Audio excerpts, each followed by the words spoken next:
Hello everybody, welcome to another exciting episode of Main Character Syndrome. I'm your host, Cheesymanfredo, aka Alfred Morales. And with me is my co-host and the second best Cheesymanfredo Main Character Syndrome second best co-host, Julian. Yep, second best, but never the third. Actually, no. You'd be the first best Main Character Syndrome. Well, I have to claim second best. Co-host. It's like that Luigi Riz. You'd be the first co-host, but you'd be the second host. If we want to get the ranking straight. And before we move on to this episode, I'd like to say thank you to who the fuck was on last episode? Oh yeah, Lake Toya VA. On LakeTwitch.com. Damn. Mr. Record a podcast and then go on a vacation to the Bahamas. Yeah, don't tell Toya that I forgot his fucking name. I don't want that. He'll stop showing up if I do that. I listened to that episode and to be honest, I was like pissing about the fact that you forgot Pablo Escobar's name. I remember that. Yeah, I know you're a big Pablo Escobar fan. Of course, I'm all Colombian fan here. You know. Your mic is kind of clicking. Now we're back. Enough about that. We have a lot of things to talk about in this episode. A lot of things have been going on. Some big news dropped today, but before we could talk about that, we got to talk about last week's news. A very important figure in Latin America passed away, and you probably know who we're talking about. Motherfucking Akira Toriyama, and the big one, the big guy in the sky, right? And Let me ask you guys, where were you guys when you heard the news of his passing? I was waking up from I was taking a vacation, and I woke up from having my normal waking up time at 6 a.m.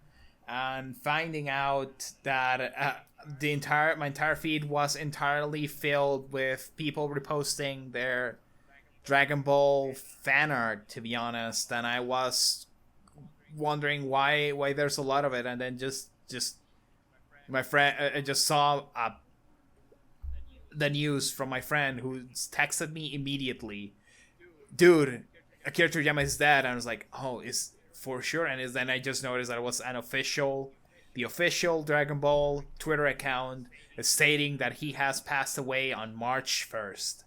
And I felt I didn't know how to feel at the moment, and it was awful. Yeah, same here. Like when I got the news, I was like, damn, it didn't really hit me until I got home, and I was reading about it, and I read what Oda said about his passing, and that's when like the tears were coming out of my eyes, because it didn't feel real. Right, it didn't feel real. I didn't even. And then a lot of people where it just hits. Yeah, a lot of people were saying. The creator of Bleach was saying this, and I've had this sentiment too. It never felt like he could die. Yeah. Like the idea of him dying was never a possibility, right? And I guess it just goes to show about like how much of a ever presence he is, and even now, even with his passing, he's still there. Because I don't know if you've noticed this, but I noticed this, how much Dragon Ball is in my like everyday life. Like I reference Dragon Ball at least once every week, and I don't even think I'm exaggerating that. In this podcast, every episode I've mentioned Dragon Ball at least once.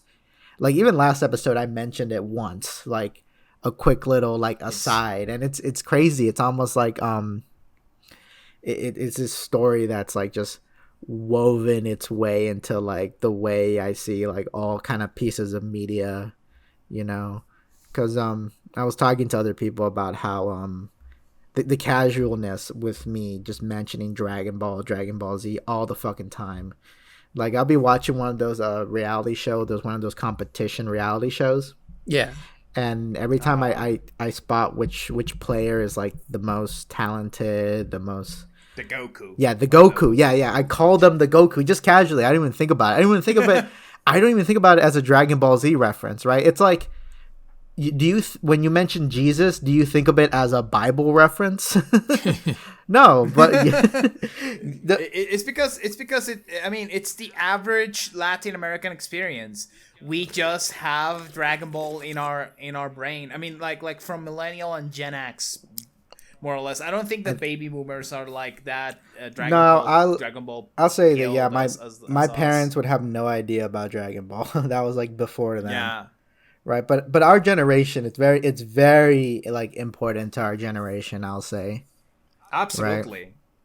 Right? And what's crazy is yeah, it just it has kind of influenced every kind of like piece of like popular, like I can't think of too many stuff that isn't like at least has a little bit of Dragon Ball influence in it, you know? Yeah. At least to like kind of like an extent. I mean, goes to show any like piece of shonen, meet popular culture would like not look the same if it wasn't for Akira Toriyama, you know? Akira Toriyama basically was such a powerhouse of an influence that it basically reshaped what anime is. It took its general culture of different spiritualism and the energy that they got him from different from older history, and gave it a shape.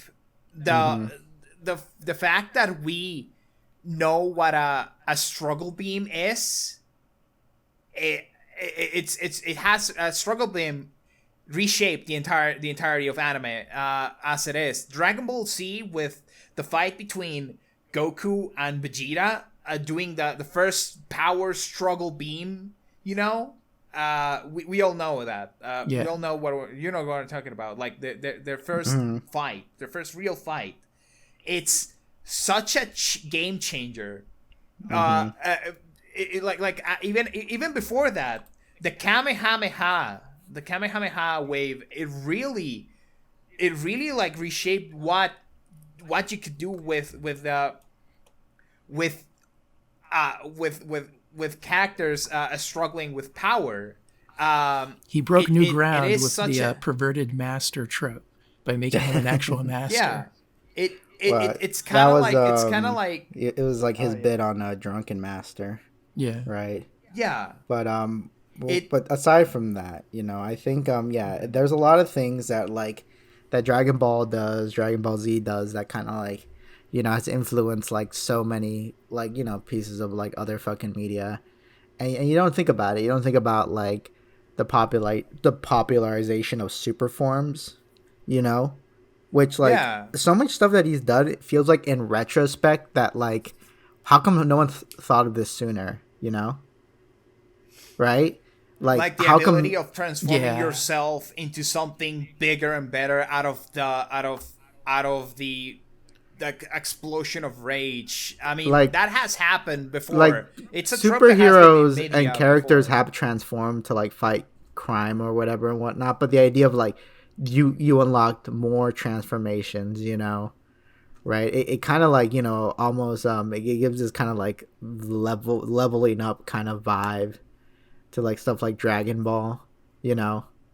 And like, I mean, I don't want to be too much of like, because I'll say this though, because I feel like we're all in grief. We're all going through grief as part of a massive fandom. Absolutely. That being said, we're kind of exiting. I feel like we're kind of exiting the glazing stage, if you will, right? Because everyone like this past like weekend, everyone was just talking about everything he's ever like touched, like even.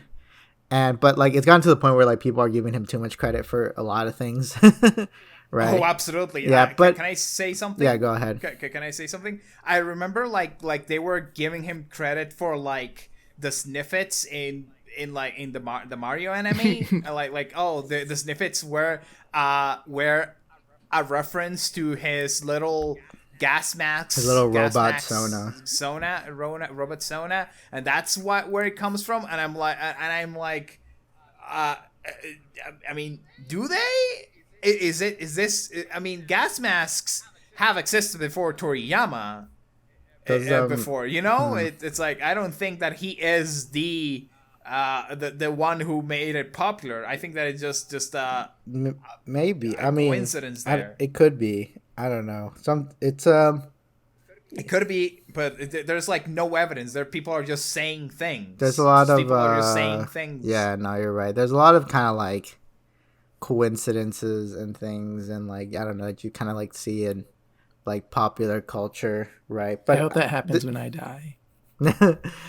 Just attribute everything to my name. Right, like until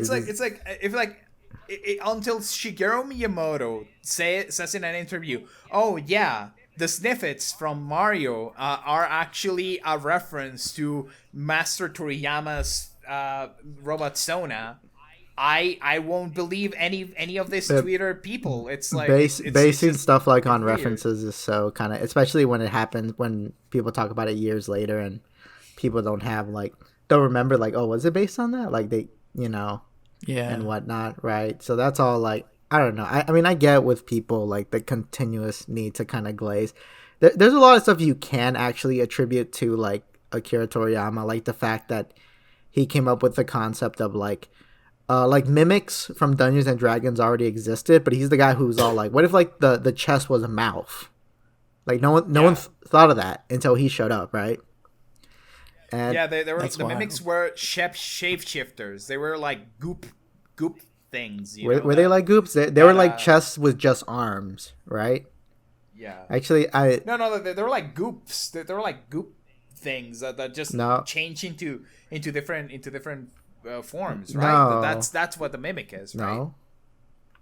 Okay, then mimic is the fake chest. It's mimicking a chest. Yeah. Mimic is like one of those vague words. I know mimic is like one of those vague words. Anything could be called a mimic, but like and it's like kind of I'm pretty sure in its original form it was just a treasure chest because it would be a chest because it knows that as a it's dungeon supposed explorer, to fool you. You're going to be looking for chests. Mm-hmm. Actually, the way like just dungeon stuff looks like in popular like anime and manga is like a lot of that is him. A lot of that is just like the stuff that he like, was thinking on and fucking designing and whatnot. Yeah. Like we said, the Kamehameha, it's an iconic attack that changed the face of anime forever, of the capabilities of the characters and how they can struggle. They can show struggle with it. How they can show resolve their conflict. Or their capabilities from in different ways. I think that Yu Yu Hakusho wouldn't have a ray gun if it wasn't for the Kamehameha. I doubt that a lot of the beams in anime, the power attacks, would not look as they are without the Kamehameha coming first. We could ask Togashi. He would probably say for sure. Yeah. I mean, do not believe me as well. I am just making guesses as well. I'm pretty sure he'll get really indignant and he'll say, "No, I came up with that when I was 3 years old." It's funny. It's funny how like I mean, I don't know. I'm pretty sure like. I can't think of too many popular examples of characters shooting like stupid ass lasers from their arms, and whatnot, or their mouths, or whatever. I mean, like I think, I think you can attribute Akira Toriyama to kind of like more or less like popularizing the idea of kind of like mysticism, like martial arts, that kind of like all power systems now are based on, right? Like, like hockey is a lot like that. Fucking chakra is a lot like that. Whatever the fuck they use in Bleach is a lot like that, right? It gave a shape to the spiritualism of Japanese tradition that also came from Asian culture. Yeah, he got that from he got that from like Chinese culture. I think like he popularized it because like people had people had like mysticism, like in stuff like in Fist of the North Star. He's like using like acupuncture martial arts, right? Yeah. Yeah.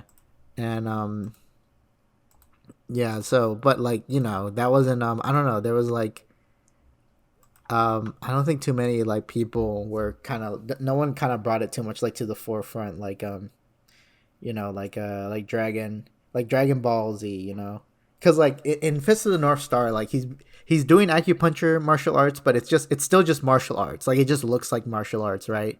He just make guys blow up. He doesn't have like he doesn't have like a beam that he shoots out of his eyes or whatever. Yeah, like, but like in Dragon Ball Z, it's like, you know, it's visually much more interesting, like the things they're like doing, you know. And I think that's fucking awesome. I do kind of want to talk more about these little kind of like memorials people are doing for Akira Toriyama, but what I really like is I'm pretty sure you saw this tweet, and it got like a community note too.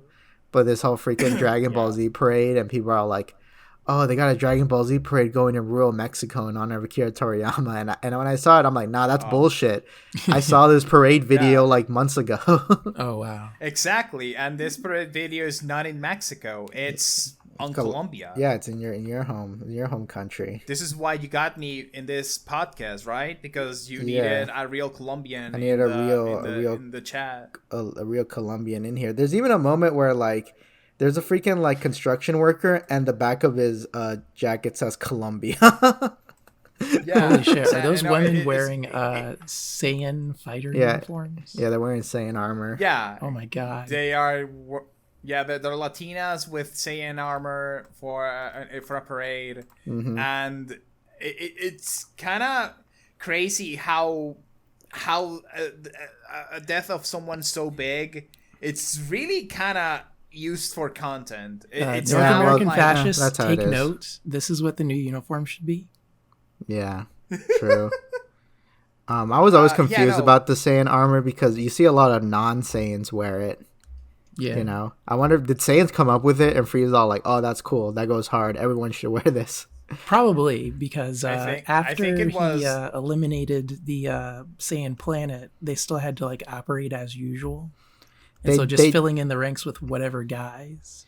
They don't mention Frieza until after that first fight with Vegeta, so it makes it seem like Frieza was kind of an afterthought almost, right? Oh, probably. Yeah. Yeah, because beforehand, what it is was that when Raditz shows up, he's like, "Oh, us Saiyans, we eradicate planets and we just sell them," right? And he never mentions Frieza. He never mentions that he's working for Frieza, right? And I heard originally, did you guys see that one comic going around that Akira Toriyama drew where Vegeta mentioned that he originally was supposed to die in that first fight? Yeah, that was funny. But but he was like too popular. He got too popular with how much of a heel he was for Goku, and people just gravitated towards that.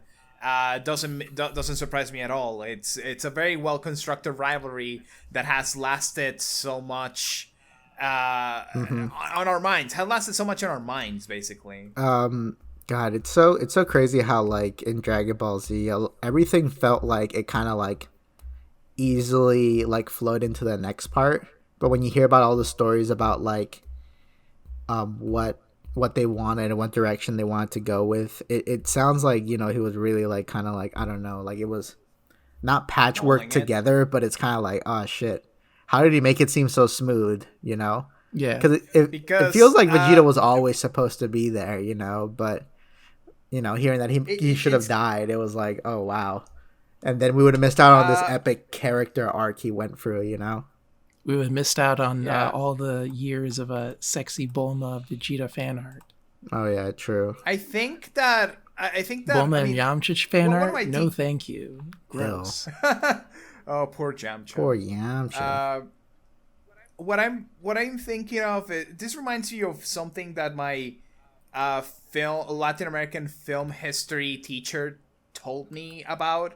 That there's just some people that are like born like that. They're just built like that. That will just take a camera and will make some of the most mind-blowing thing imaginable with just him using a video recorder and filming something with that way.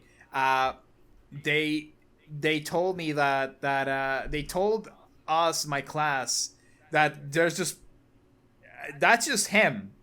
That's just like that. That's just some people. Most of us, you just have to like build it up. Yeah, most of us need like an outline. Akira Toriyama is like one of those figures that bowling, like what he was bowling it and cooking all this time just felt organic in what he was thinking, in his logic. It just felt organic at the moment, to the point that even when he forgot certain characters like Lunch, it really didn't matter that much, because it felt like the story has progressed organically away from these characters, and there's like really no need to like visit Lunch, even though I love Lunch. Lunch is a great character. Yeah, I don't think he actually forgot about Lunch. I think he just decided he didn't want to use her anymore, because in the beginning of Z, Bulma was like, "Where's that Lunch chick?" And then Roshi is like, "Oh, she just left."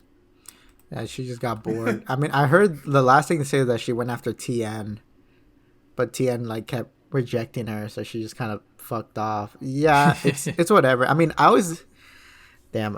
hate to not be. I know we're all grieving, and I hate to not be glazing, but I always got the vibe that like, damn, why do all the original Dragon Ball like main cast members, why do they still hang out with each other? Because I get why Krillin still hangs out with Master Roshi. But I guess Oolong is there too. I guess he has nowhere to go. He's got nowhere to go, I guess. Right? All he has is a pair of panties to his name.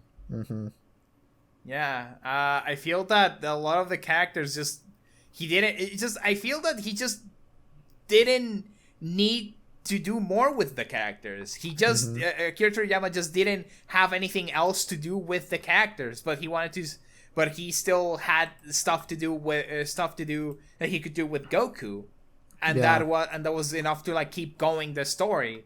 But I feel that he didn't anchor himself to continuously talk about every single character that he has ever written, and I feel that there's something to learn about that.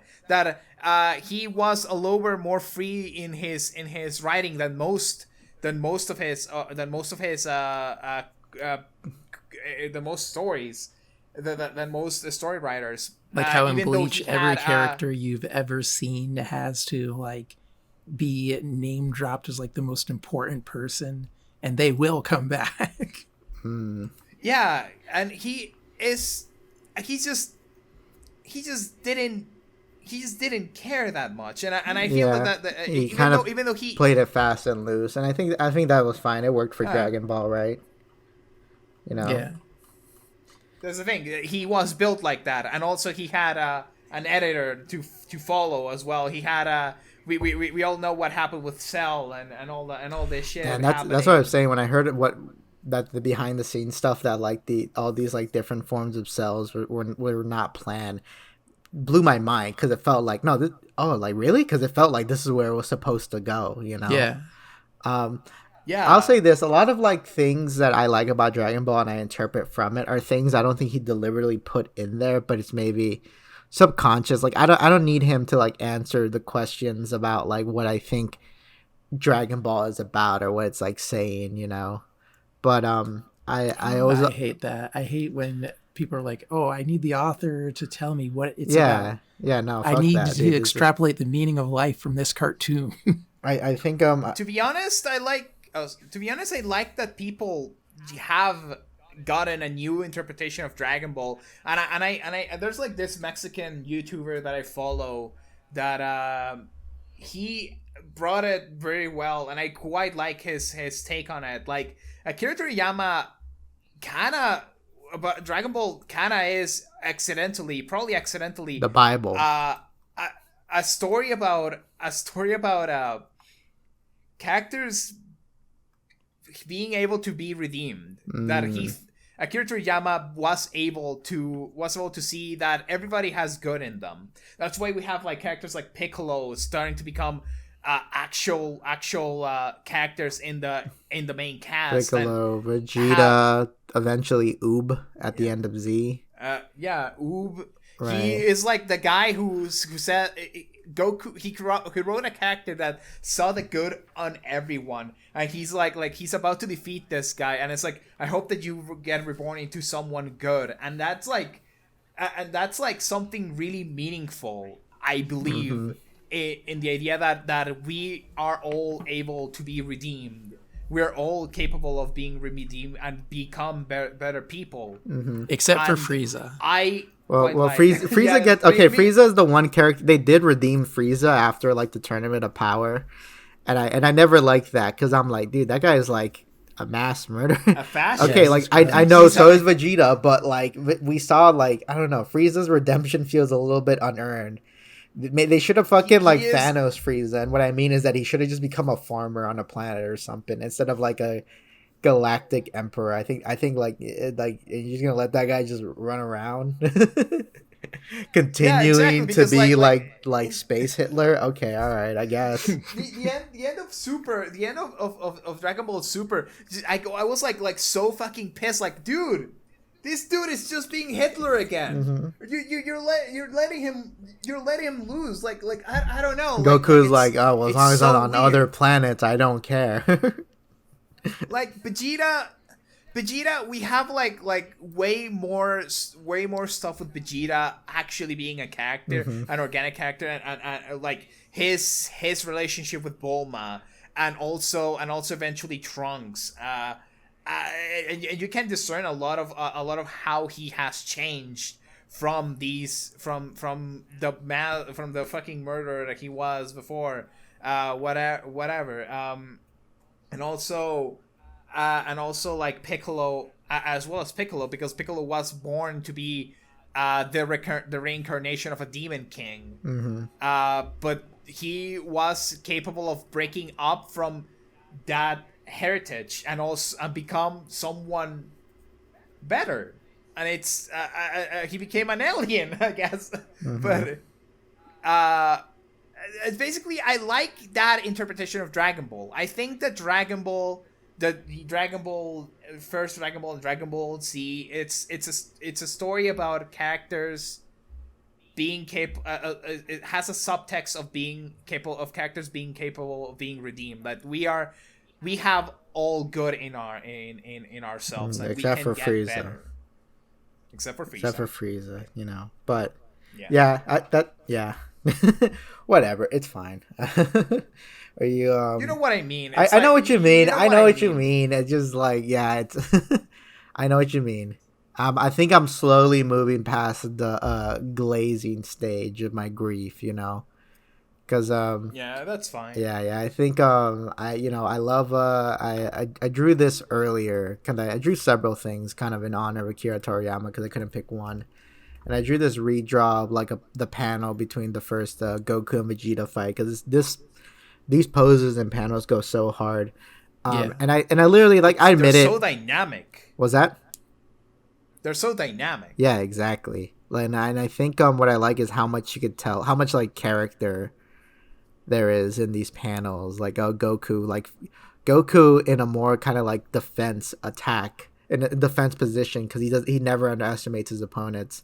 While Vegeta is so confident that he could take on Goku, right? And it's just so fucking good. And I admit it, it's kind of just a fucking trace, really. like there's slight like little tweaks that I did to kind of like, you know, format. Yeah, there's just very little slight tweaks that I did, but other than that, it was just a trace. But I think I don't know. I think like, dare I say this controversial opinion, I think there is kind of an art to tracing. You know, I don't think I think I think the fact that I changed like the line width, that I was controlling how, you know, how dynamic I was using the lines, and I fucking line width, you know, and whatnot. Yeah. I think that has a little bit more merit than if I just kept like if I used the default pen at the same size and just like traced over it, you know.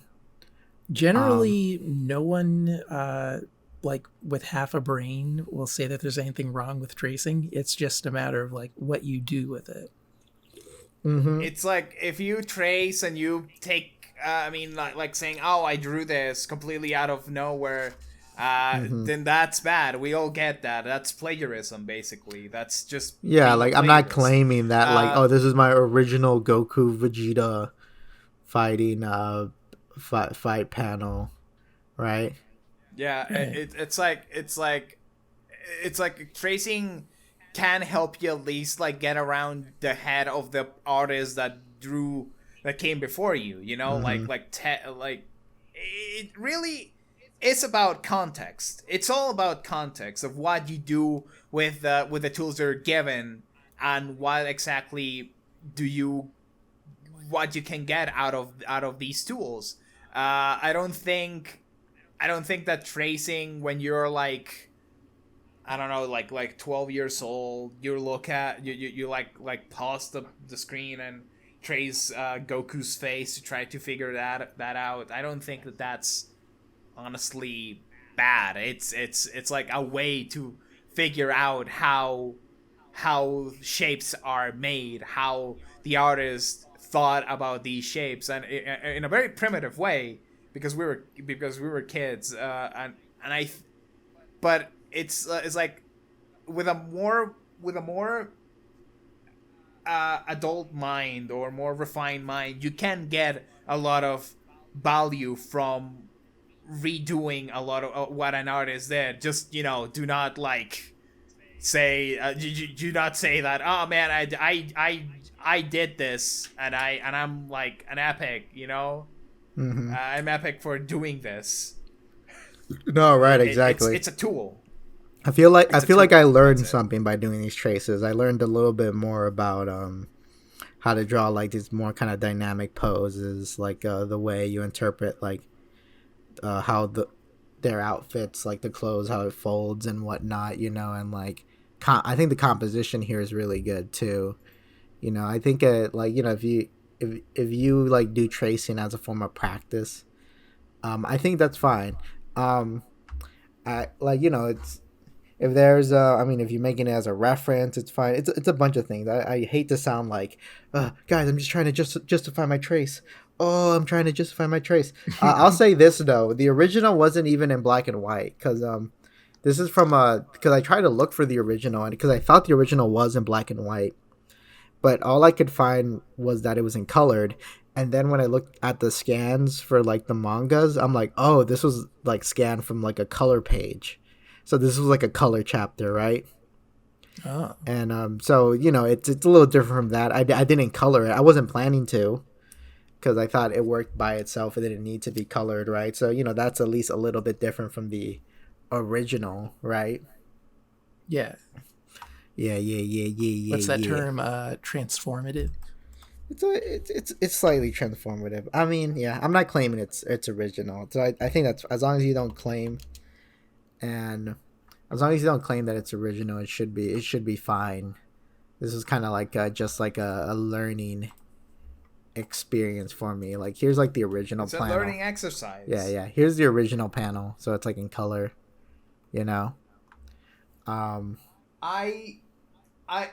think, well, can I go back to like talking about the whole parade tweet? Yeah, go ahead. Because I wanted to mention it. Because I wanted to mention something. It pisses me off how Latin Americans are used as like, I don't know, like I feel that whenever we are put in as like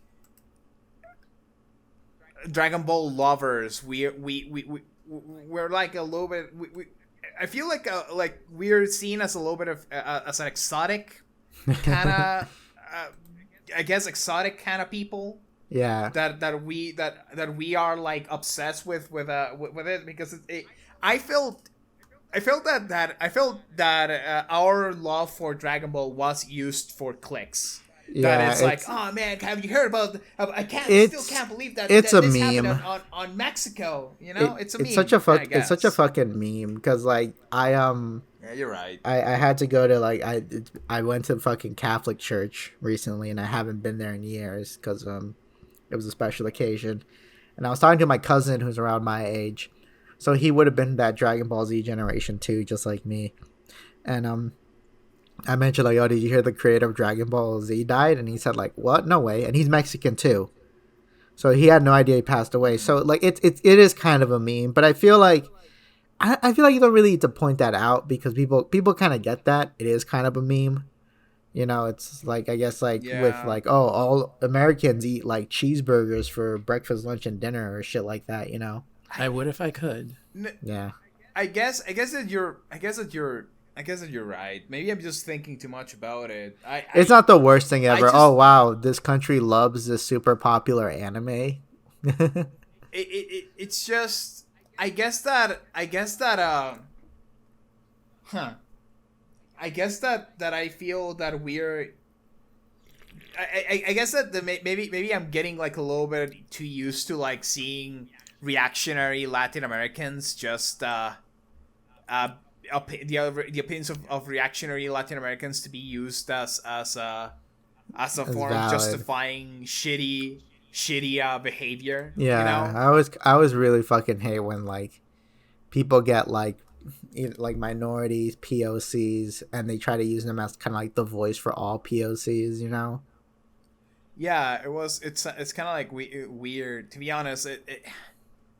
I guess it's just not something to be thoughtful of. I don't know. Yeah. I find it. I mean, it's cool. Like, it's cool. I love hearing that Mexico really did this countrywide watch party of the last episode of Dragon Ball Super, and Japan basically wrote them a letter saying that, hey, try to send them a cease and desist, and they didn't care.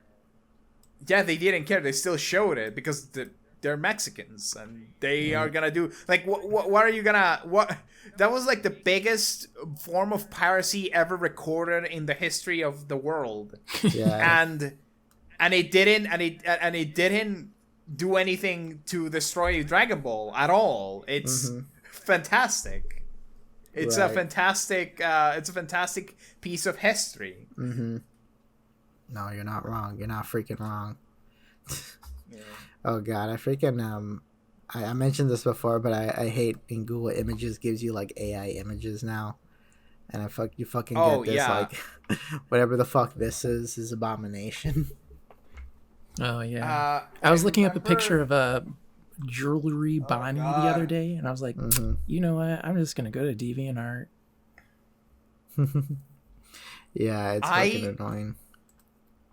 I remember like when Akira Toriyama died, and my mom sent me a image of Goku and Vegeta AI picture, holding a casket. Is that how you call it in English? Yeah, holding the coffin. Yeah, pallbearer. The coffin. Yeah. Yeah. With 9 Dragon Balls, and it's like, Mom, do not send this. And I tried to explain her like do not. Mom, this sucks ass. Do not share AI images to me, please.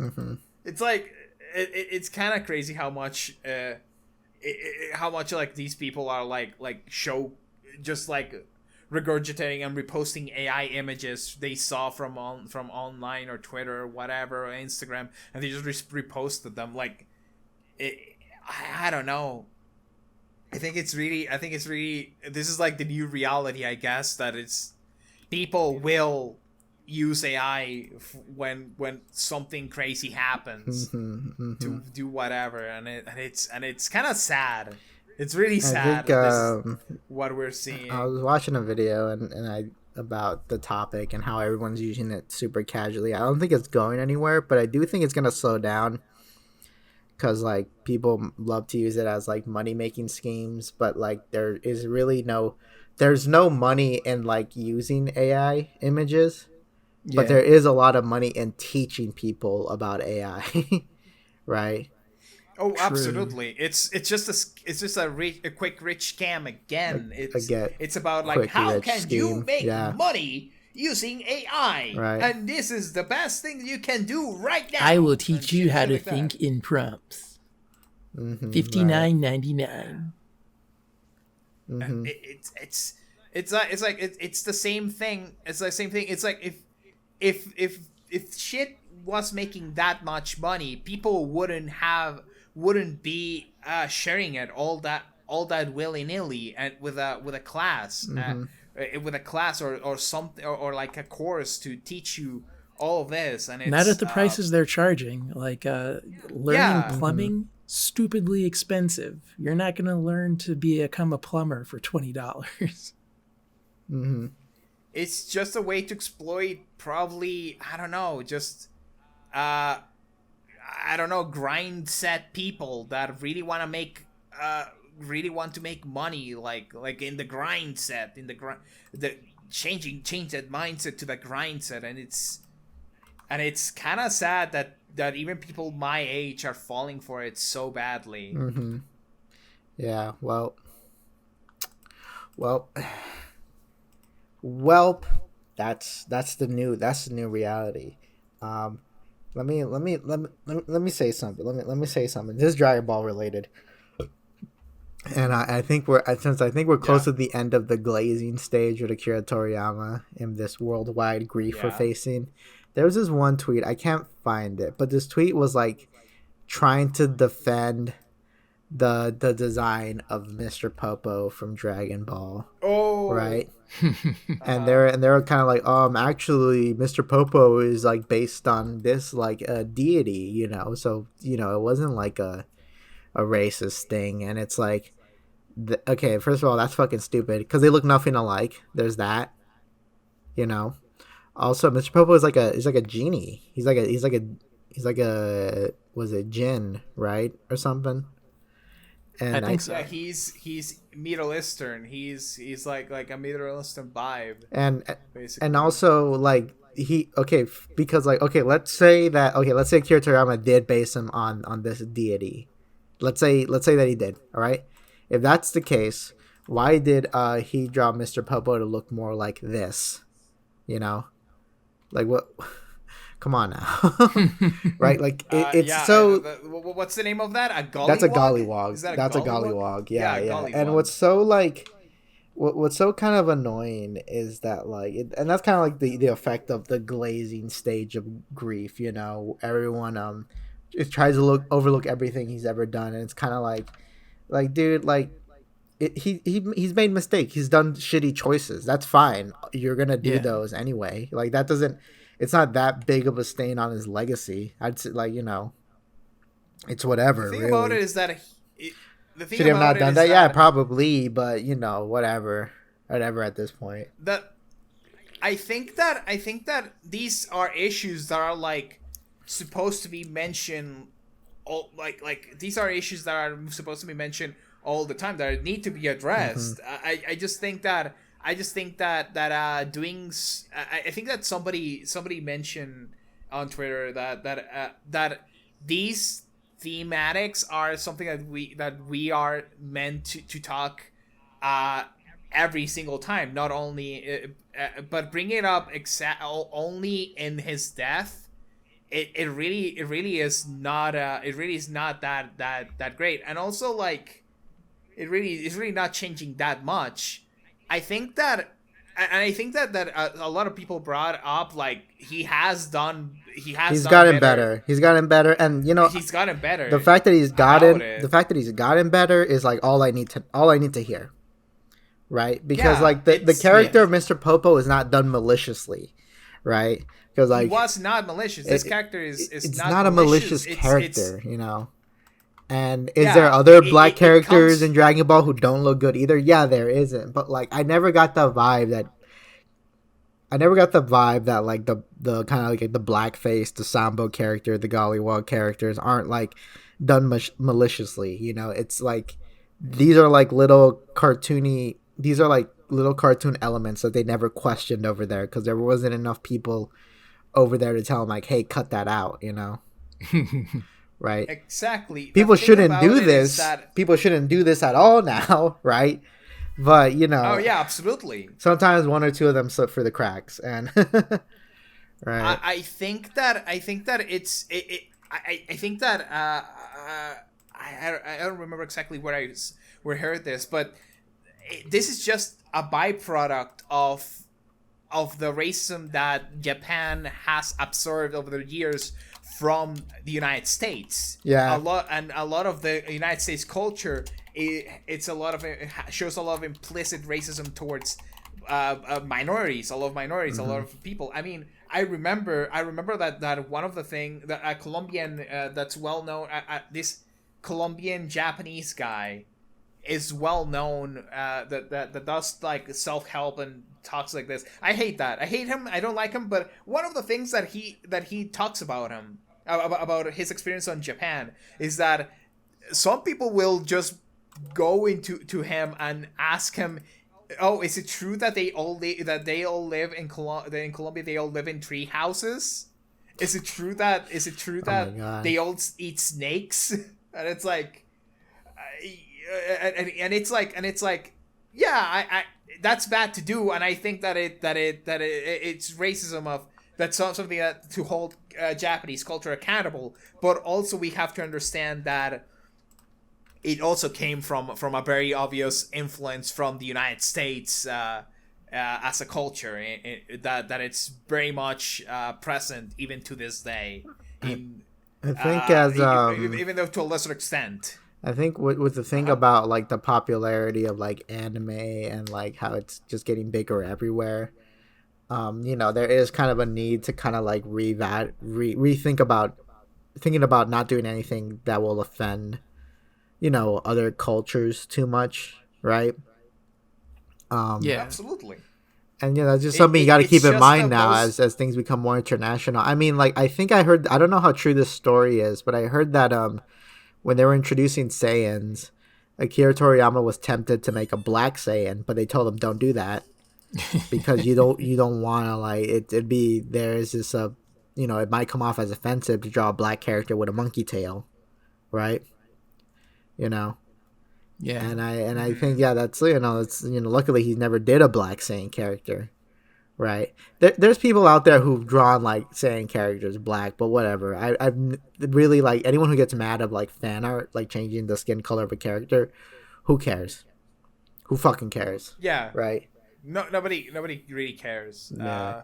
That being said, yeah, like I think that the glazing has made people overlooked like a lot of kind of more problematic things about Dragon Ball. I mean, but that's fine, whatever, you know. In a couple of weeks we're gonna like, you know, not forget about it, but like, you know, we're gonna be pulled back a little bit. You know, people are gonna go back to kind of shitting about how simple Dragon Ball and Dragon Ball Z is, you know. I know Plague of Gripes dropped a video about Goku. Oh, that guy. Yeah, that guy is like, oh my god. He made me really kind of. I do not need to know anything about him. I heard certain things. I really do not really need to know more about him, to be honest. There was like a couple videos of him he did a video about villains, and I remember he said a line at the beginning that made me cringe so hard, and I'm like, I'm not watching the rest of the video if this is like his thought going into this, right? And he did one about Gon from Hunter x Hunter, and like I thought he was stupid because he was talking about how like, oh wow, the creator of Hunter x Hunter didn't know he was writing this character this way. And it's like, dude, no, it's obvious if you actually, you know, read it or watched it that like he's writing that character like that on purpose. It's so fucking stupid. Oh my god. I think but yeah, I think we might be done with our Dragon Ball Z Akira Toriyama glazing segment of this of this podcast. Speaking of Dragon Ball, perfect transition.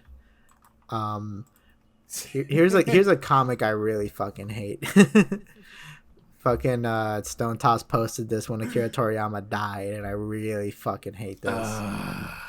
It is very much. Fuck? This is the same guy that posted a a black guy getting kneed on the head by their own leg. Yeah. This is the same person who is completely horrifyingly racist and pretty blatantly white supremacist. You know, somebody should dox this guy. Someone should dox this guy.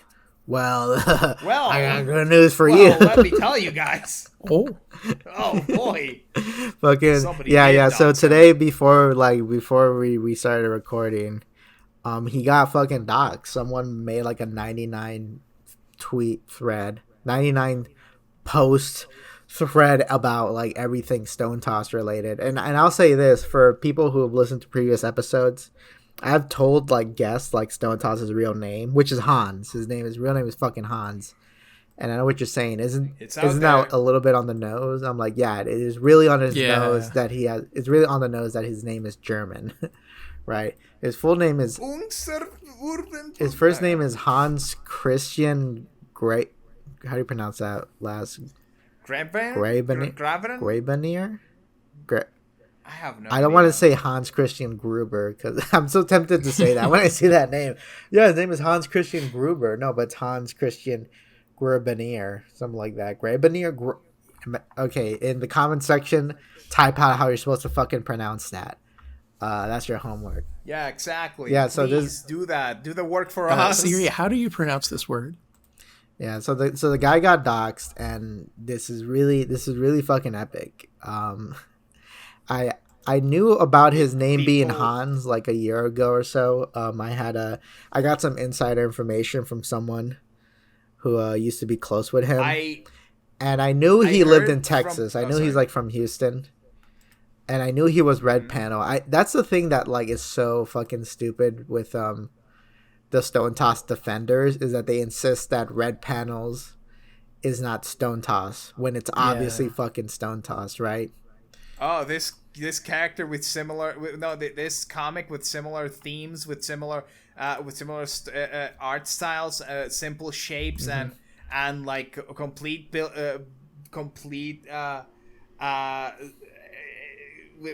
the same hatred towards the same topics and same people are drawn by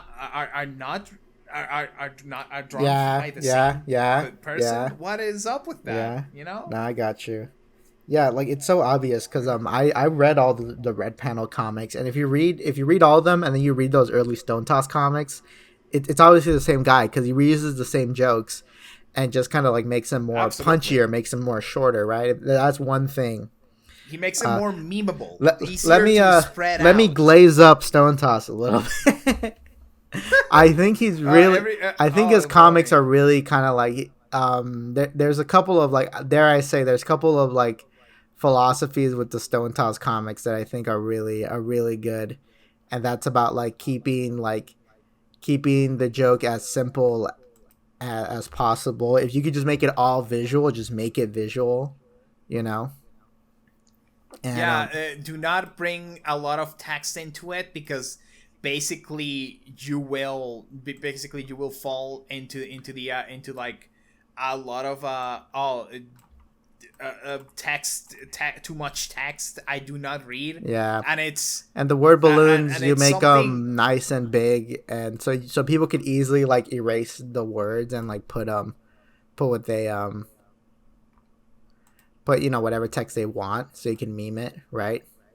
Yeah, exactly. Like I do remember this comic from there's like these two people shaking hands where they're like boobs and like I am the guy who likes boobs, I'm the guy who likes ass, and they look down upon the guy who likes feet, and it's and it's like that comic is, I've seen it like being changed into different subject into different with different subjects and different things, and it's like and it's like that's easy. That's easy way to spread out, and now that you got a hook on people, now you can go into the Nazi shit, right? The more political ones. Yeah, people don't associate his politics with the meme. It's like a common smokescreen defense. Oh, I'm just memeing. Well, can you meme about something else? No, it's my common shared language. Shut the fuck up. Mm-hmm.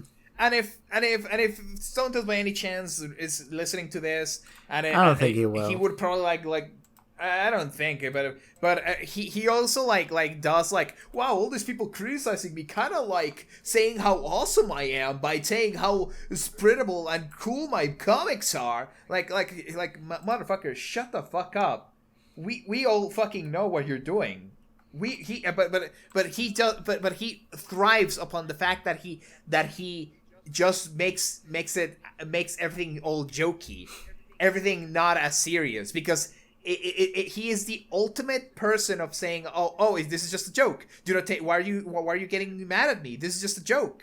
I'm not saying anything. I'm just making a joke, right? I'm just making a silly little goofy remark. What aboutism, if you will? I'm just asking questions, exactly. You know? Yeah. I'm just a guy. Yeah. Explaining Stone Toss too much. Okay, I'm sorry. It's fine. All right.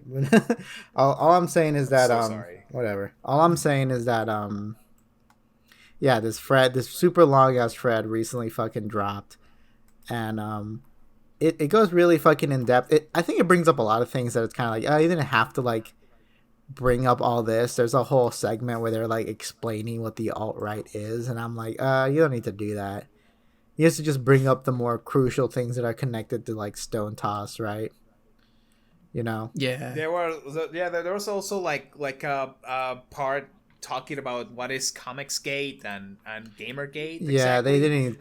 They really were like trying to be as thorough as possible, and I'm like, that's fine, but like some parts are just too kind of like whatever. Comicsgate is kind of cringe. That's all just noise. Nobody likes those people. Can you blame them? Because some people are like weird when it comes to like media literacy right now. They are like, they are not getting they're not getting exactly what is going on, and sometimes you just gotta be as basic and easy to understand as possible, and just like talk about all these topics that came beforehand to understand why this guy is such a problem. He also hasn't posted anything since the Fred dropped. I mean, this all happened. He has posted things, but he's also deleted them. Really? Has he?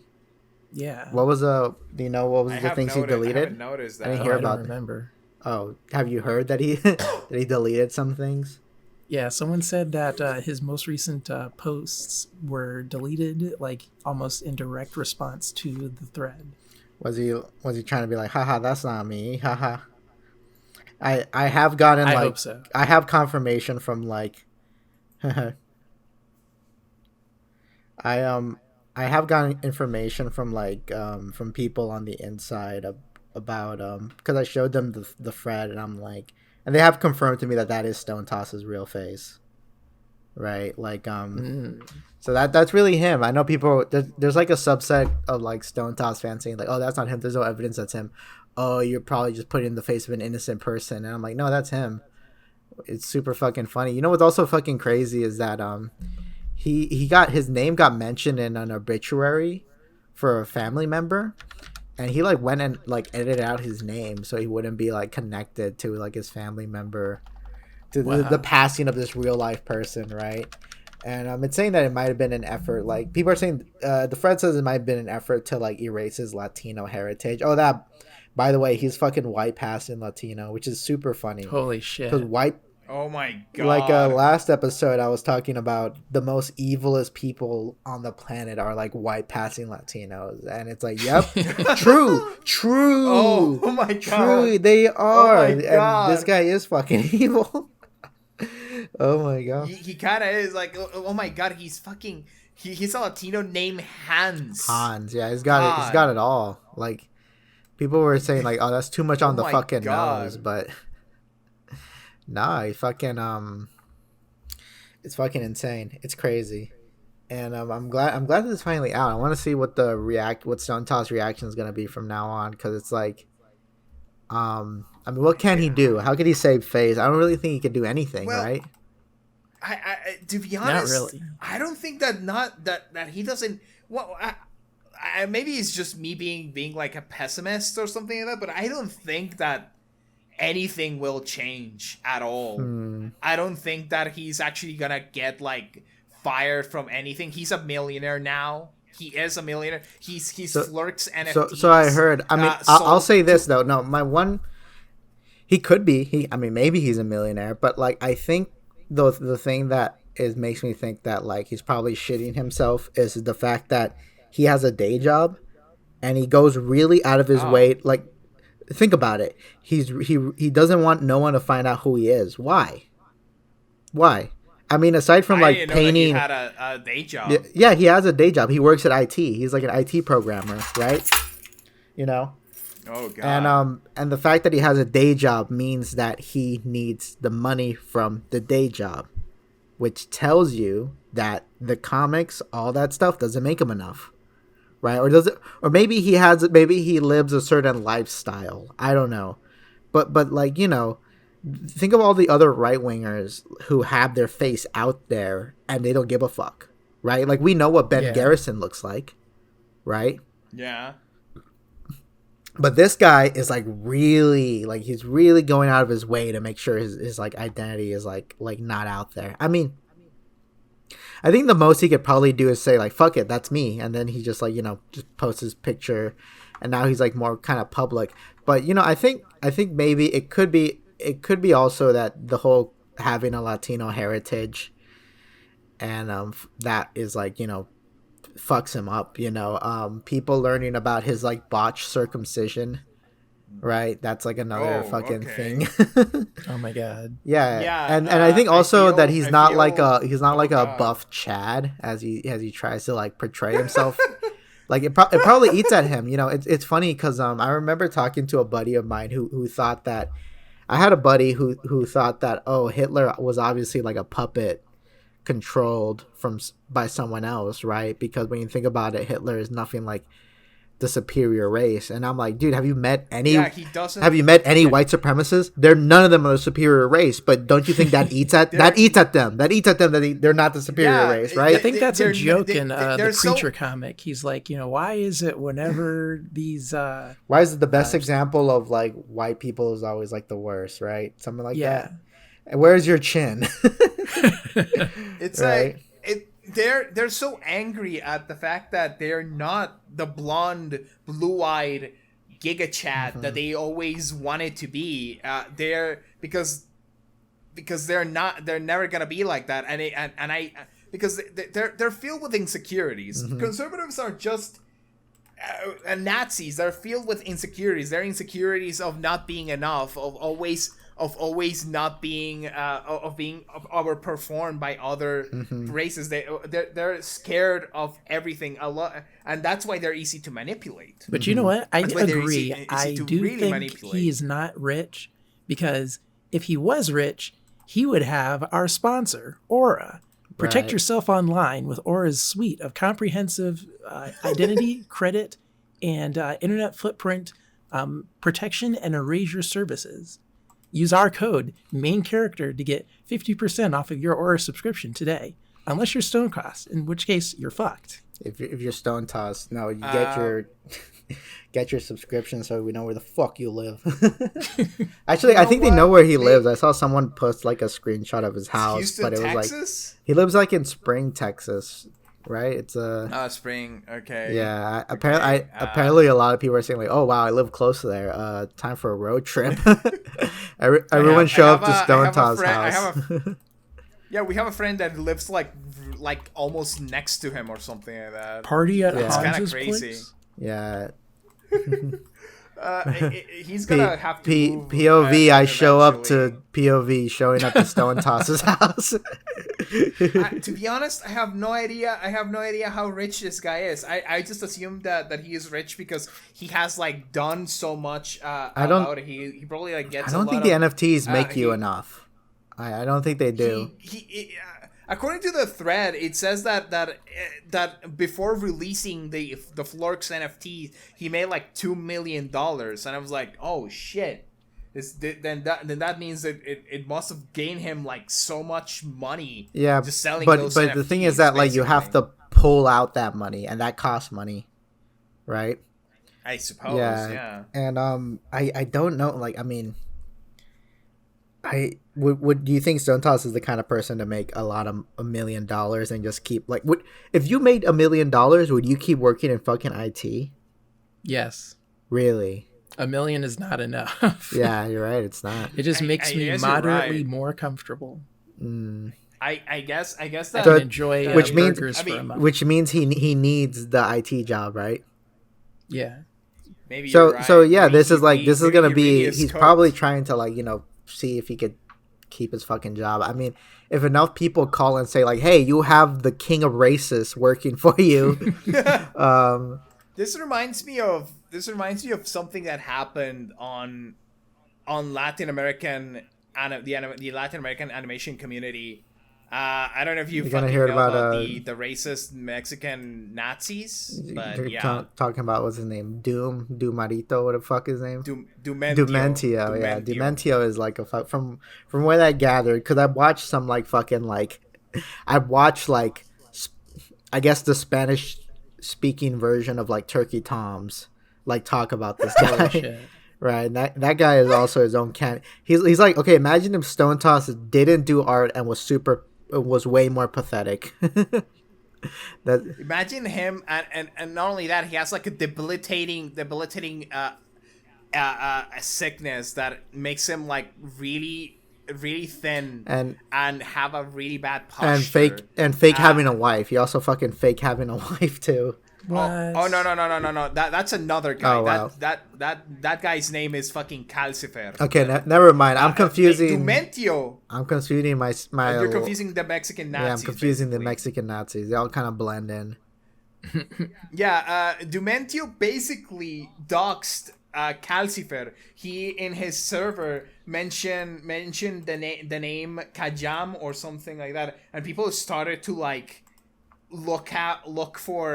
look exactly who this person was, and they found out that he was like really rich, white passing Mexican, that basically was working for his dad's family company, and not only that, they found out everything about him. They found out where he worked. They start to call the company. They start to call out his family. They start to call out because like see, that's what I want to happen to Stone Toss. Everyone's got to like hit up his family members and be like, hey, you're related to the king of races. He lives. They found out that he had actually taken the vaccine after like notoriously being anti-vaccine.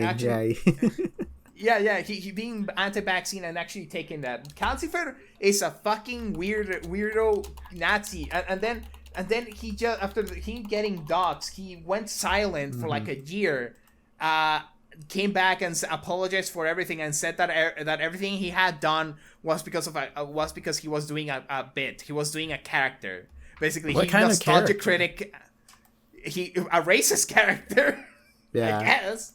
And then I was only pretending to be racist. And then like God, and it's just really fucked up that they found out all of that because fucking his friend doxed him like that. It was so funny. It was one of the biggest moments in Latin American internet, in my honest opinion. In my God, I hope there's like a spy in the fucking in like I need like more people to come out with more like Stone Toss related things. I know that Stone Toss is like a fucking chaser too, and I mean they always are. Chaser of what? You wait, you did not know what a chaser is, Cam? No, but chaser of like what? No, like you chaser. Oh, Cam, come. You don't know what a chaser is. You don't know what a chaser is. A trans chaser. Yeah, okay. Yeah. A chaser it's usually used for just trans people, right? Yeah. Okay, I didn't know. I thought that chaser meant like they specifically chased something like a race or a ethnicity or something like that. Well, like each one has a different name. Each one of those has like a different name, right? Okay. Yeah. But yeah, apparently he's like a chaser. I'm fully aware of a trans person he was chasing at the time. Oh God. And fucking what else? I've been seeing more like people coming out saying, people who've had like pictures of like Stone Toss from like friends of a friends, like they keep popping up too. Like I can't wait to see how the rest of the kind of the week goes. I wonder if he's gonna pull like he's gonna pull an internet historian and just never talk, just stop, talking. Just like give it, probably, or maybe pull a calcifer and just like not say anything at all for fucking a year, and then just said, "Oh yeah, I was just doing a bit, guys. It got out of hand. I will stop doing all of this now, and see you later." And never coming back to the internet. Mm-hmm. That's it. No, I gotcha. That's something that he could do, but I don't know. Yeah. It was so fucking surreal seeing that. I remember seeing a post saying, I've been waiting years for this day to happen, of actually seeing Stone Toss name and face a plaster on the internet, basically. I remember yesterday when I saw the fucking Dragon Ball Z comic that he posted. I was like, I was mad, not gonna lie. I was fucking mad about it, and I was like, oh God, I wish I could like leak his name somehow. Right? I've tried to like leak it before, and like nothing has happened. But I'm glad this fucking long ass thread happened. Right? Yeah, there's some crazy stuff in that thread. Mm-hmm. There's like way more stuff in that thread, and I'm pretty sure this is all like very short notice. And if I had more time, I'd probably thoroughly read through it and like dissect it some more. The thing that I remember the most besides that is that he had a plushie that he basically encouraged people to like give to their kids. Yeah, basically. That's so gross. That's beyond gross. And it's like this motherfucker always saying that, oh my God, they're gonna groom the kids. They're gonna groom the kids. You know? They don't care about that. Yeah, they don't care about they're that. upset that they're not the ones doing it. Spread. And that's kind of always been like the right wingers' problem, is that like they hate that like the left is doing all this. I remember they wish they were doing all the stuff that they claimed the left is doing, right? I remember Milo Yiannopoulos, like I think maybe like a year or so ago, was saying that like he doesn't have a problem with like people getting canceled. He just wish it was right wingers doing it, right? Like he hates that it's the only people getting canceled are right wingers. He wish it was the other way around. That like as a right winger, you had the power to like cancel out left wing people, right? And I mean that happens, but mostly to smaller like left wing creators. Like larger ones, you can't really do anything. Right, but for small ones, you could kind of like silence them pretty well by overwhelming them, And it's usually guys that you don't like already, like Peter Coffin. Mm-hmm. Oh yeah, I mean, it depends on how canceled he's gonna get, by how much money he's gonna make after this. Like again, I don't know. People have like mixed feelings about ContraPoints, but I do think that, I mean, nobody's really getting canceled. Nobody famous, rich, and white is really gonna get canceled. I will do whatever I can to protect ContraPoints from any and all controversies. I'll take a bullet for you, Queen. If there are no ContraPoints defenders left on Earth, it's because I'm dead. There's this thing that she said that I do think that is very much still real, is that the only real people that you can really cancel is vulnerable people. Is people that are like minorities, that are like in very sensitive places right now, that have no way to make money or anything, or they're in a very mentally unstable place. Essentially, people with stakes to lose, because when you're at a certain point, like the really big people, there's nothing to lose. Like their friends aren't going to stop supporting them. Their fans, if you can even reach them, aren't going to give a shit. Right. Yeah, it's like I do stand by that. I think that that's something that I can agree with. That I do agree with her. And I honestly think that it's I think that I do not care what's gonna happen to Stone Toss, because Stone Toss is one of those people that he has done so much evil. Mm-hmm. He has done so much evil in spreading all of this shit. Whatever happens to him will be exaggerated anyway. Mm-hmm. Yeah, I mean, it's like it's funny to know that like at least he's like kind of paranoid. He's like he's hobbled a little bit by it, right? I feel like it. He bleeds. He could bleed. He's scared. He's scared. He is. Yeah. Like the Starship Troopers, the bug brain. Yeah, exactly. He's afraid. He's afraid. He's afraid. I had an idea that Stone Toss was like fat because of hold up, I'm pulling up this. He's not that fat, to be honest. Okay, well. All right. He's not fat, I think. Stone Toss Defender in the call. No, I'm fucking with you. But, okay. Okay, you want me to call him fat? No, I'm fucking with you. Is that what we're doing right now? I think he used to be fatter. I swear, I have like a picture of him that's like older, back when he was doing like red panels, and I swear he was like fatter. Fuck, I'm looking for the comic. There was a comic made by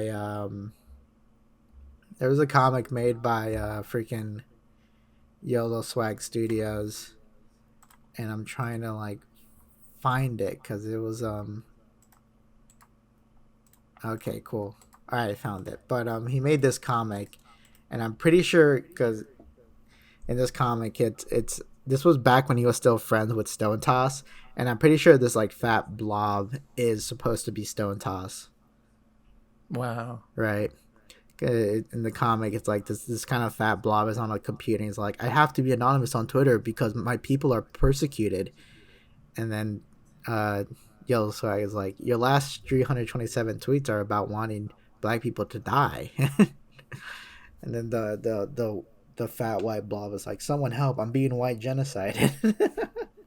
It might not just be Stone Toss. It's most likely just an amalgamation of different like white supremacists that he was like friends with at the time. I know that YOLO doesn't associate himself with Stone Toss nowadays, right?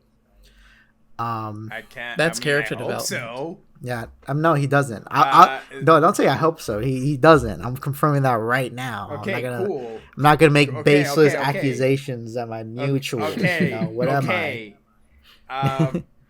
So you confirm it. You're confirming that YOLO Swag doesn't associate with him. Cool. Mm-hmm.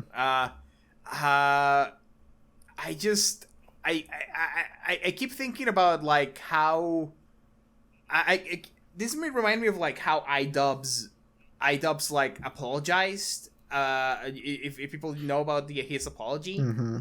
You guys know about his apology? Yeah, I know about I don't remember it. I remember people not liking it though. I think his apology was fine. There's this kind of like attitude about once you're edgy, you're always edgy, and you're not allowed to change as a person. And people were saying like, oh, he's throwing people under the bus, and I'm like, no, not really. I don't think he's throwing anyone under the bus. If anything, his fans are throwing him under the bus by not allowing him to quote unquote grow. Right. The thing about that apology that kind of what was reminded about is that the guy recognized how much he kind of helped out with the sensitive nature of 2017 comedy, dark, edgy humor, mm-hmm. and the dark age. Admitted, he admitted how he helped out with people being desensitized to caring, and how he will never really live that down, and he should not live that down, mm-hmm. and it honestly is something that I hope that haunts Stone Toss forever, but I doubt that he will, because he's fucking. he's like, he's not iDubbbz. He's fucking evil. He's probably fucking evil and fuck. I don't know. He's a Nazi. He's a fucking Nazi. Who is Stone Toss? Stone Toss is a Nazi. Yeah, not iDubbbz. Stone Toss is definitely a Nazi. And I keep thinking about that because Stone Toss has definitely helped reshape a lot of the politics and helped out with reshaping the conservative politics. How snappy it has to be. How it needs to appeal to the younger audience because because racism is kind of like falling off. It's falling off from popularity. Kinda. I mean, I think I guess I think the people who are like it's more popular with old. It's more popular with people who are. I think there's this in their something you got to keep in mind is like how a lot of things on Twitter don't really happen in real life. A lot of people aren't super aware of everything that happens on Twitter. Like if you go out in public and say like, "Oh man, did you see the Stone Toss doc scene?" People are gonna be like, "What? What the fuck are you talking about? Give me my fucking chimichanga, you wage cuck, you fucking wagey." Yeah, that's what they're gonna say to you. You're right. No, they wouldn't fucking say that either. but it's very like I mean, in our circles, it's funny. It's funny that this happened to Stone Toss. It's super hilarious, right? I don't know what the future of Stone Toss is. Maybe he'll readapt. Like Stone Toss should restart again and try to go under a new name with a different art style again. Second time's a charm. Just to fucking see if it can work. He has to like tweak his art style again because the red panel art style and the Stone Toss comic art style are just too similar. He's got to just really like, I don't know. He's gonna have to start just being more realistic with the way he draws people. Maybe I don't know. Maybe he'll pull a James Somerton and just still keep at it. Like maybe. just completely. Maybe he'll he'll try to fake a suicide. Guys, I tried. I hit my head in the. I hit my head. I got my. Oh, sorry. I hit myself in the head by accident. This is why I'm racist, guys. Mm-hmm. God. I think if he tries to reboot himself, he should try to draw like in the Steven Universe art style. Oh, that should be the next. Yeah. Okay. Maybe instead of Schmorky, he starts drawing like Tim Buckley. That'd be fucking awesome. Who's Tim Buckley? The Lost guy. Yeah. Tim Buckley. The Lost comic. Oh my god! Come on, you know what the Lost comic is? Oh, Cam. Oh no, Cam. I'm gonna kill you. Tim Buckley Oh, there Lost. we go. Yeah. Come on, Cam. Lost. Control Alt Delete. I'm sorry. You should have gotten it when I said Lost, Cam. It's called I thought you were saying now? Lost. Wait, no. Found is his like his April Fool's version of it. I see. I see the difference now. Yeah. I'm sorry, Cheesy. I thought that you were saying Lost, and I'm like with a T, Lost, like the TV series, And I was like, I have no idea what that. And then Tim Buckley is like, oh yeah, the Control Alt Delete guy. Okay, cool. Mm-hmm. Yeah, I'm sorry. I misunderstood you. Fuck. That's okay. Never mind. God. I'm sorry I raised my voice. I won't do that again. Okay. Oh my God. But yeah, you should start copying like Tim Buckley. Like I think Stone Toss should make a new identity again. Stone Toss should just fucking go for a new identity and fuck it. He should just copy the way Tim and he copies Schmorky. He should copy Tim Buckley. That should be the next step. I think that should be where obviously it's all pointing to, right? Yeah. Oh my god! Eventually, he'll graduate to Tyson Hesse. Yeah, Tyson Hesse. Hesse. Yeah. Hesse. Isn't he Hesse or something? No, it's Hesse. I've never heard it pronounced. I think you're thinking of what is it? The fucking Homestuck guy. Hesse. Yeah, Hesse. Was it Andrew Hussey? Yeah, Andrew. I'm like, it's an A name. I was about to say Austin Hussey, and I'm like, no, that's not right. I'm trying to think of what else happened in that thread that it's like worth mentioning. America's most beloved juggalo. A lot, and like we didn't do the time to like read through it beforehand. But you know what? That's fine. Whatever. Jarvis, give me the Cliff's Notes for the Stone Toss there. Enough about Stone Toss. Let's talk about my comic. This comic has been making the rounds, and I'm really happy people like this comic when I re-upload it. I like this one. Yeah, this one's great. No, I'm being cucked by the milkman. Oh yeah. No, I'm being milked by the cuck man. Well, you're now like big Twitter artist, right? So you're you're milking it. Your things are now way more visible to other people. So right. Now you have that power. You have that sense, that sensation of power that comes from like your stuff being actually seen by a certain amount of people. You know what's funny is that on the day that they announced the death of Akira Toriyama, I was super happy before I heard the news. Because that was the day that I first got the 10K on my, well, not 10K, but it was growing. I was seeing it grow past 10K, and I was super happy. I re-uploaded my regular show comic, the gay sex regular show comic. Mordecai and Ruby, stop having gay sex and get back to work. Yeah, I fucking re-uploaded that, and it did gangbusters. What made me feel great was that when I first uploaded that last year, it really fucking flopped. Which is crazy. Yeah, it was crazy to flop, but I reformatted a little so it looked more like my usual comics.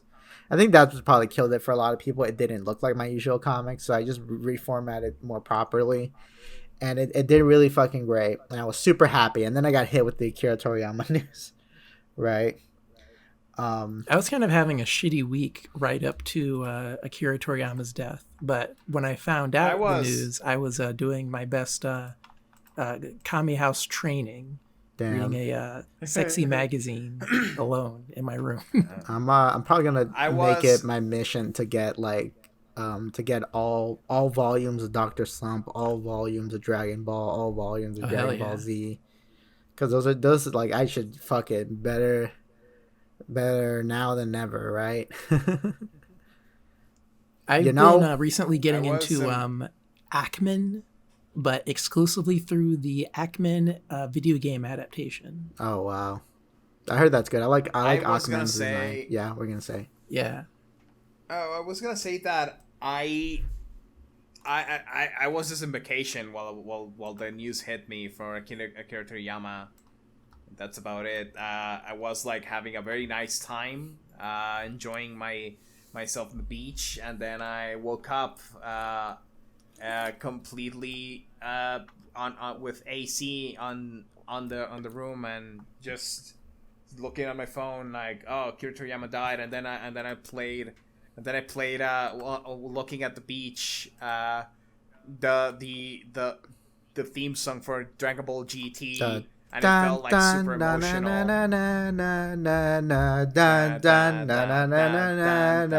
That's a good ass theme song. It sucks that GT's not. It sucks that GT's not good, but that's a good ass like theme song.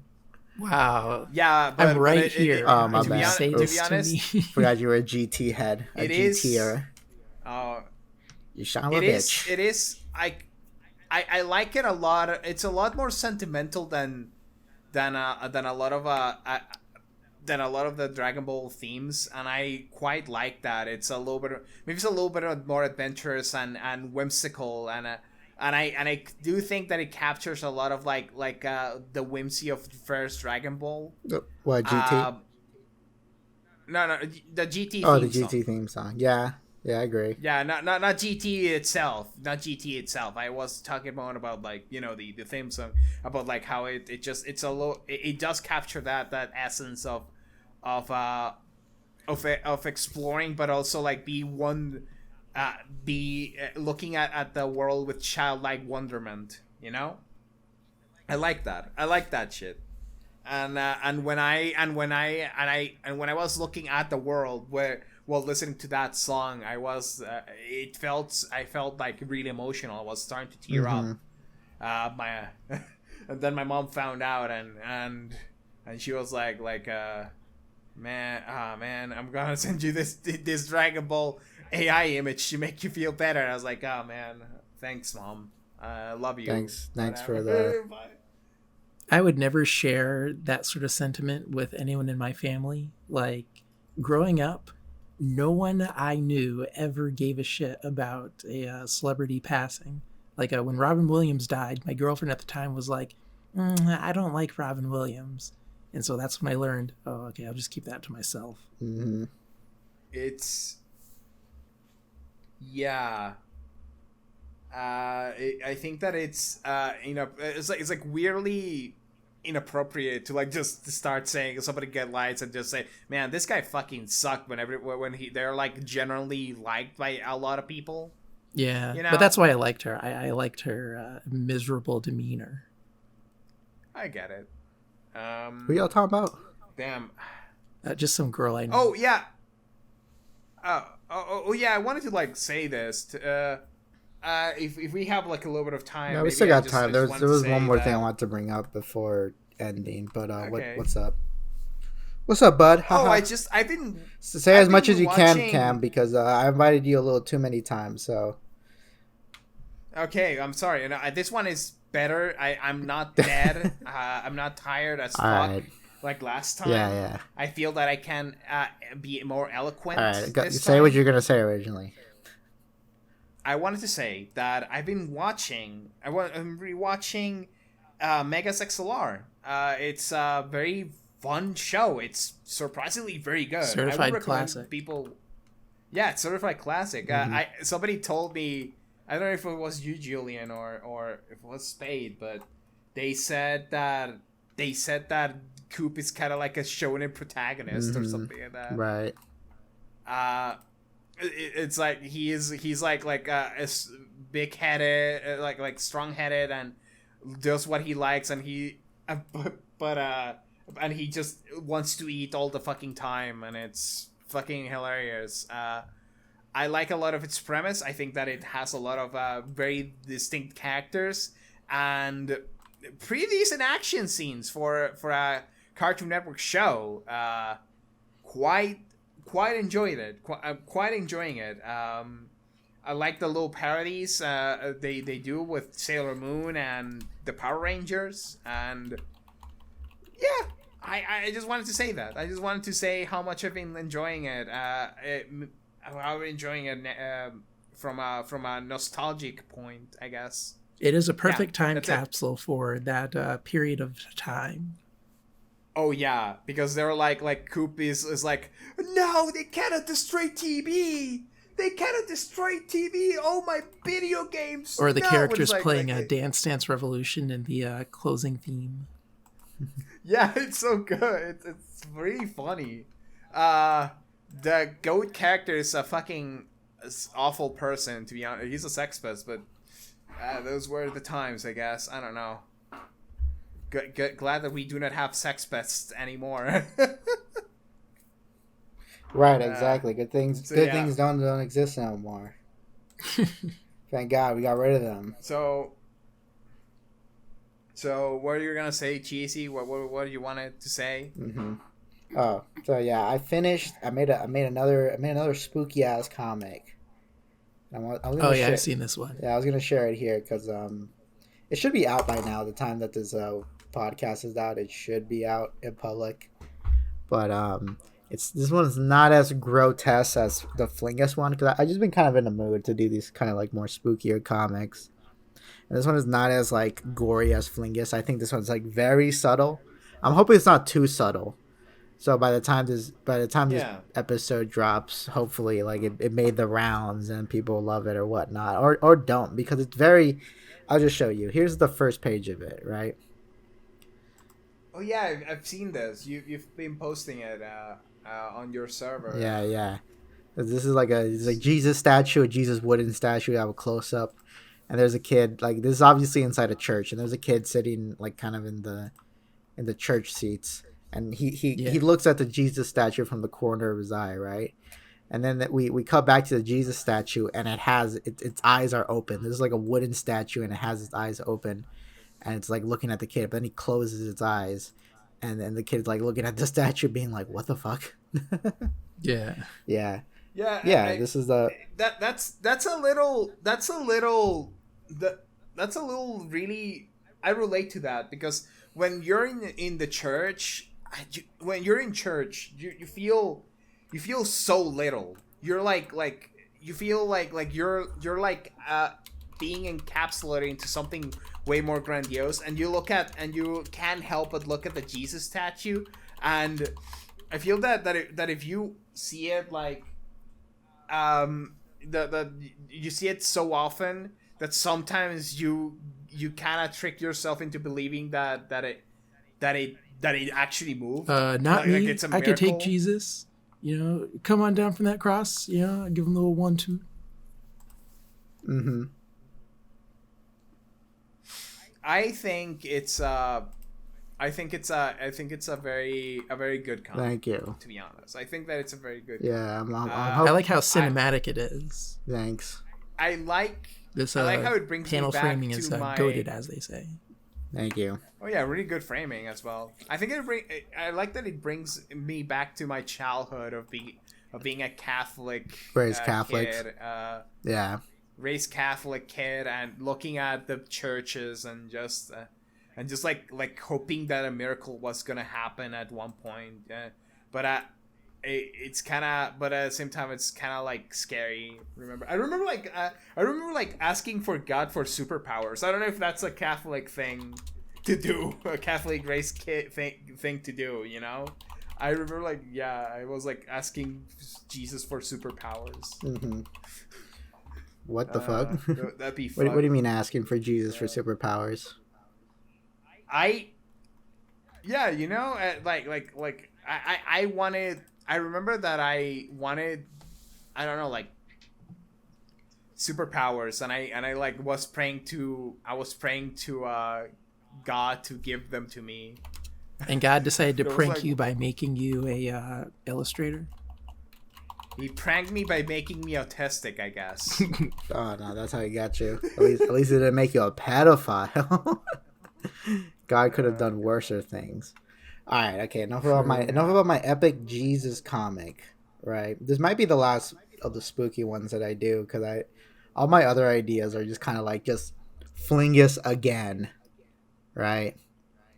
And you don't want to get too stale. Yeah, we don't want to make Flingus woke. Yeah, we don't want to make. Yeah, we don't want to make Flingus woke. Just keep. Flingus comes back. Just make them like once every 3 months, and you'll be fine. I don't know. I might get a better idea. I've been trying to play around with ideas in my fucking head for new kind of like. I like these very like small, kind of like weirder, kind of like spooky horror moments. But we'll see if I come up with some more later. All right. Any final words about the passing of Akira Toriyama and the passing of Stone Toss's anonymity?